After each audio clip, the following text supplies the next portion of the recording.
Anyway, so as we were saying, it's a time of love. It's a time of Ahavas Yisroel, and it's a time that God gives us like these extra spiritual entities to be able to like reach new heights in our ability to love others.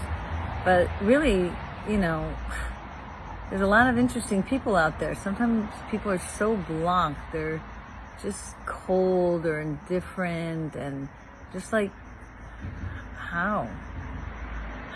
Sometimes it's either our own relatives or even our own spouse or our own children, and we're just like trying so hard, yet it just seems like it's like so hard to like penetrate and like break, the blockages.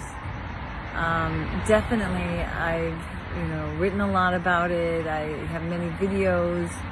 I can really say that the more we don't give up on them, the more we love them when they are most unlovable, the more we believe in them at their core, like true essence of who they really truly are, and act as if, there's a book called, I think it was called Positive Parenting, and it's the way of Aaron. You just, love them wherever they're at, and that really helps them really get out of their entrapment. That really helps pull their essence more out.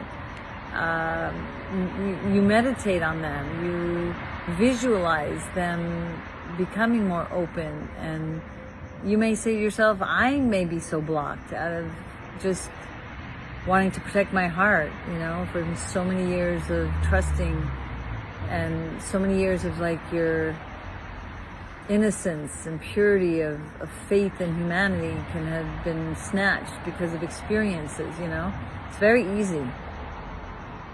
But the more you tap into that like deeper essence of your soul through prayer and meditation and through learning and through the kavanah, that these spiritual energies act like a fire and melt away those barriers, then the more you have the ability to organically expose the truth of who you truly are.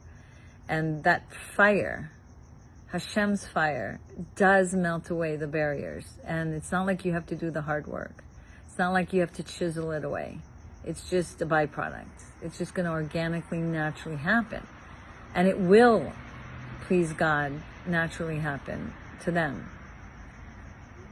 One little drop of faith in them, another little drop of compassion for the challenges they're going through is likened to that little drop of water that can make the biggest gap in a hard rock. Like the fire that just can melt away the wax, right? That's like the whole point of our existence, is to create that unity through our belief and faith in the core essence of every creature, every being. So, the Lulav houses do that, We, as Rabbi Pinson says in his book, I was reading, it actually says how you can, as you're taking the lulav and moving it away from your heart, right? Like, it's like you can meditate on removing the negativity. And then when you're bringing the lulav back in your heart, you're consciously having the kavanah that by the removal, you'll make that space for the goodness and all the great, deepest parts of your, essence of your being can become more and more exposed. And it's interesting because God, when he created the world, he actually vacated the space and made room for the existence of this physical world. And when we do the same and mida keneged mida, vacate from our negative aspects of our being, we create that sacred space for God to then come back in.